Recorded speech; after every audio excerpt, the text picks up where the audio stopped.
Morning, Deirdre. Good morning, Tom. How are you today? I am having a really great time. This is a place that Ken and I know very, very well. So where am I? Well, that is high desert out west, so I'm guessing that's eastern Wyoming. It's actually somewhat central, south central. Okay, but it's That's the east of the Platte River, Rockies there. North Yeah. Platte. Uh-huh. Beautiful countryside and high, like 7,500 feet or something like that. Exactly. The Yeah, base, the base is about 7,500 feet, and the right, mountains reach up into the 8,500 range, and then the big ones reach up to nine. It's right. that side of the Rockies that are coming up there. It's right a little bit to the west and south of Laramie, Wyoming. The little town is called Encampment near Saratoga, Wyoming. Okay. Beautiful, beautiful spot. As you can tell, this was taken, it looks like, I think it was taken last month. Uh-huh. So, right at the end of the month when the snow had just cleared. We're talking about what's coming next at Deep Business. You want to start This us is off? This is a transition podcast, actually. What we are doing is we've spent 6 months now, Tom, digging deeply into AI, giving many, many examples of using AI to accomplish certain things in businesses. Not that we're walking away from AI, but we want people to remember that AI aside, you've got to be out there building your businesses. Yes, exactly. Yes. So, we're going to go into two series of podcasts that focus on how do you build a business even while you are building the technology into your strategy and your operations? In fact, we have very much of an operations focus here because that's really where people have to pay attention to in the integration of AI.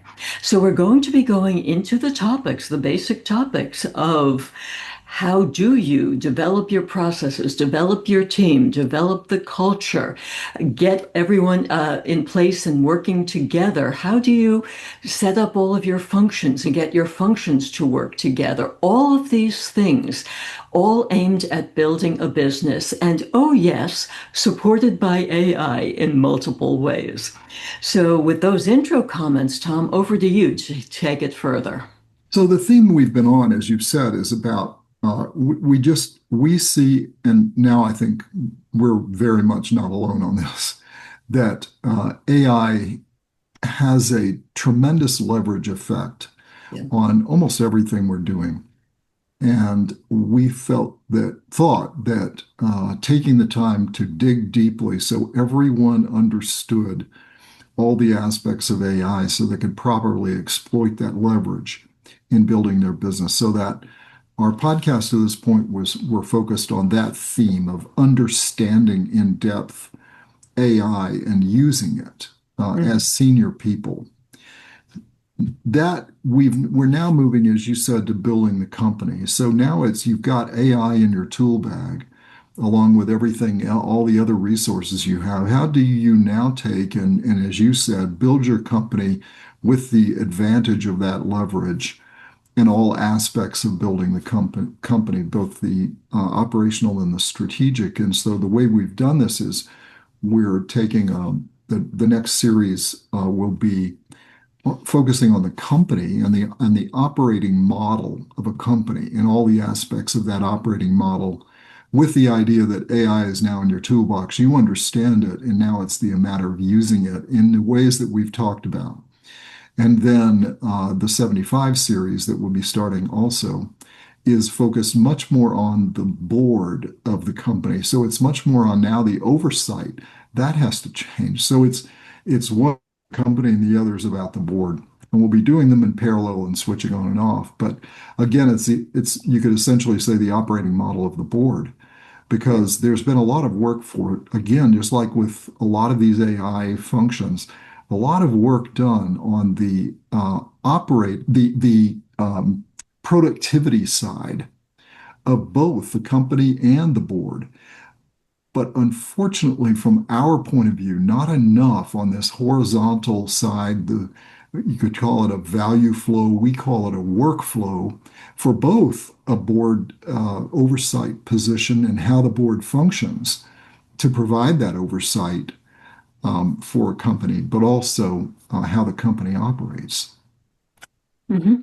Yes, I use the dichotomy tool and machine, that there's been a lot of work done on the use of AI models as tools, as productivity generators. And that's where you get your search, your drafting documents, your synthesis, simple things like that. But very little done on the use of these AI models as the machine, which we've demonstrated in multiple podcasts, how you use these machines to develop strategies, to develop full plans, to run your businesses, and so forth.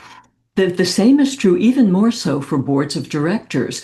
Remember that boards have statutory requirements to cover certain topics, finance, people, things like that. And so many boards are stuck in that same routine. They have set committees, they have people are selected to the board to work on these committees and so forth.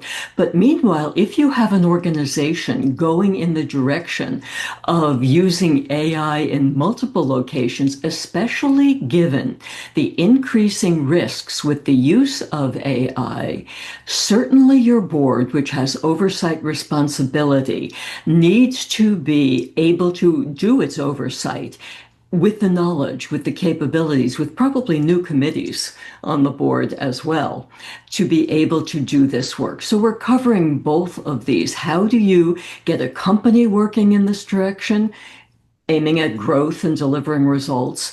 And then how do you get the board to do the same sort of thing, being able to oversee the growth, drive toward results using AI in a way that allows them to meet all of their requirements, ethical, financial, and so forth. And we're just not seeing, I mean, you and I do literature searches every day, Tom. We're just not seeing that much talked about in terms of how the board work needs to change along with organizational work. We are seeing a fair amount of other aspects being developed, but again, it's more a refinement on the same. It is not rethinking the model, and that's what we're talking about. The other thing you've seen, so those are the two new series, Deirdre, that we're going to launch in on, with just changing the perspective. So instead of looking at it from the AI point of view and focusing, we're going to now sit ourselves in the company and say, okay, now what if we're doing it from the inside out? Secondly, you all have seen we have an initiative on books, and we have a book trilogy going on. The first of those books was Ahead of the Machine, and this focused on the organization. What is the organization going to be demanding of us as leaders or itself as an entity when it's now being given these capabilities that we're seeing that technology is providing and will continue to provide through quantum and all the other technologies we'll be seeing? What does the organization look like? And we've done a couple well, we've done one case study on a university, and we did one on a university president, which we didn't publish because that was done for for a university's board and search committee. But then we've now done another case study on what I would tell a university president about AI. And it essentially talks about the changing of the approach to higher education and why is that, and the fact it's not that big a change from what we have been doing. It's just a different thought about how you deal with it. And that's then, as a result, it's the full incorporation of AI in everything you're doing. So that we've just published that, I think, a week ago or so. We Correct. published that publicly on Substack, our Substack Correct. channel. I'm doing another one on what I would tell a board chair about AI, which is going to do the same thing. And as I was telling Deirdre, as I'm writing this, it's clear that the answer is almost identical. It's just a different way of applying it. So that's why we call them case studies. And the one thing that we do, and people that have read this book Ahead of the Machine, that, and I was mentioning this, we were mentioning this to an entrepreneur this morning, that one of the things we now do because we can is once we outline our ideas for whatever we're doing, including something else we'll talk about at the end here. Once that outline's been done, we then research the marketplace, and then we always keep in focus as we're building it. As I was writing the book, and that's if you go to the back of Ahead of the Machine, you'll actually see a competitive section there where I take apart the competitive books and what their strengths are and what our strengths are in that and how we complement one another. And I'm not just redoing what's already in the marketplace. So in other words, I'm looking at that gap. This is the kind of thing we're talking about on board, Deirdre. It's to quickly identify what is that gap that you believe you're filling, and are you filling it? And how is that gap changing as time goes on? Because we can do that. We don't have to guess at it or estimate it. And that should be part of your natural function. So you'll see that theme playing through in this point about the boards. We also then this fall, and Deirdre's got me pretty busy this summer, right? This summer, you've got me finishing this. The second book in the trilogy is about the leader. Right. So now that we know the organization's changing and demanding things of the leaders, what does that leader have to look like? And again, many of the things are still there. They're fundamental and they're timeless, but they have to be shaped around the idea that the model they're being applied against is different. And it's adapting them to that. So that's the next one.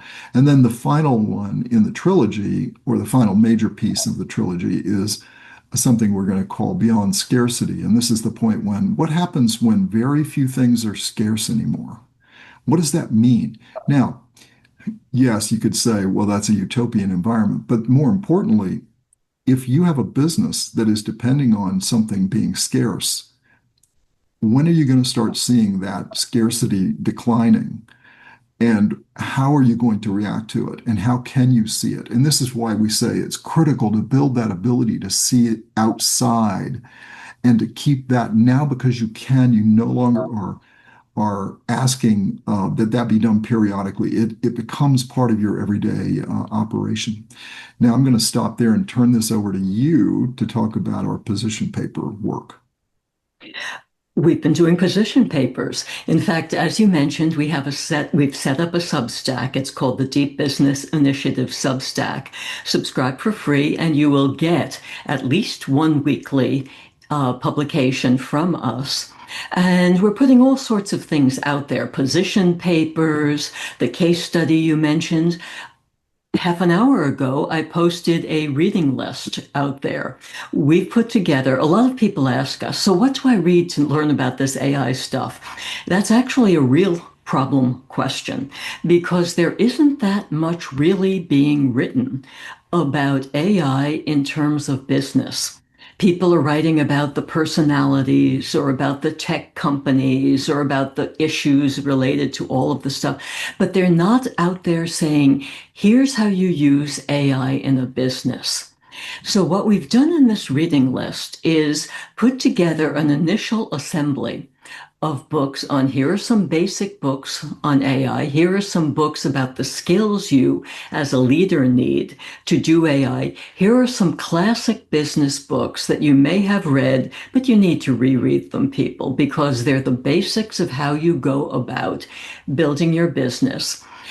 And then there's a section, because I realize a lot of people may not understand what you're talking about in terms of scarcity, Tom. So what we've done is put together, given you a couple of places to go to read about some of the thinking that people are just starting to put out there. In fact, I think in my annotation on this section, I say, look, to a lot of people, this is sci-fi and fantasy. But people are starting to say that if AI starts to take over various functions of humanity, then there's going to be no scarcity in terms of availability of things. So therefore, How do we as humans maintain our sense of purpose? Now, I think this is decades, if not centuries, in the future. I think you think it's closer than that. But even so, it's interesting to read what people are saying about this. It's the interaction between AI as machines and humanity, and what's the fate of both sides, AI and humanity, as we move forward through the decades. And it's because it's becoming a mild topic of conversation out there. People may want to start to become familiar with the conversation. Again, I think this is many decades, if not centuries, in the future, but I could be wrong about that. Yeah, the thing is that it's about um, the this reading list really focuses back again. If you're sitting in a business, it's focused from that point of view. So the Right. first section is about what are the lasting uh, um, books that still have value this moment. Now, Right. again, as in all things, everything has a period of time. Everything has a context, and everything needs to be thought about when you're reading these. So you may not like the pronouns that are used, or you may not like some topics that are discussed because they seem old. We're not talking about those sections. We're talking about what is some of the fundamental ideas that are left behind that have long lasting and will continue to last. So those are there. Then you have other sections, but it's all considering the fact that we now have this capability of high levels of thinking machines that are not only just thinking machines, but they're also going to be applied to robotics and other physical machines to be able to do things that humans have typically done in the past. And that still leaves a job for the human. What is that job? What is that role? And does that role sustain? We believe, and even when you do the work on the very distant future, as you say, perhaps even centuries out, there's still a role for the human. It's about whether how far will you allow by staying ahead of the machine, you allow this to be. Because it's just, I say, for anybody that gets concerned about this, I say, look, we've dealt with this problem for a long time. Disease, water, electricity, nuclear energy, right? We've dealt with a lot of these things that have huge capability, both on positive and negative. And the question then becomes, how do we as a human society take the best advantage of these? And the common theme that we've all seen is being ahead of it, not Yeah. being behind it, not let it tell you what to do. You have to tell it what you want it to do. And that's the theme. And that's why the first book in the trilogy is called Ahead of the Machine. And we believe that is a common theme in that trilogy. And that's why I've called it a trilogy. So Mhm. the first book is about the organization. Do You Fit is about the leader. And then Beyond Scarcity is what that future looks like. And then the question for a leader is, what are the signals that are going to tell you that lack of scarcity is starting to affect my marketplace and I'm starting to see it in my business? What do I do about that? So Mhm. then we've talked about the reading list, and then we don't do a lot of this, but if we see opportunities to serve on a useful, interesting board of directors, we do that, especially when they're tech companies that are growing fast. We do enjoy doing that. And we do mentor a few CEO level people at a high level. And I still, as you do too, Deirdre, I still do lectures and teaching to various places, even though we're not institutional at the moment, but we still do that, and that's always very much fun. So that's what's going on with us, and where we're taking it, starting actually now. Starting now, as you say, Tom, this is a full picture of our activities in deep business.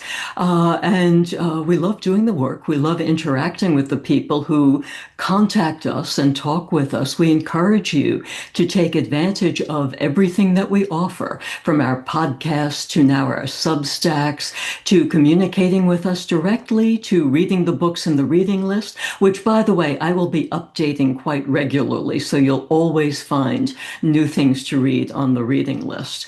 So we look forward to interacting with you further going forward. It's always a pleasure, Deirdre. Always a pleasure, Tom. So long for now. Before I say, oh, hang on. I Yeah. have to call a shout out to my sister Yes. because if it weren't for my sister, I would not have known about this location in Wyoming where I spent a lot of time with my family. Hmm. So, and she will also be very happy that you picked the right location. She'll be very happy about that. Yes. Yes, indeed. Well, she has a good taste in locations like that. She has a We've got good to taste in pretty compliment much everything except brothers. her. Okay. Bye, Deirdre. So long, Tom.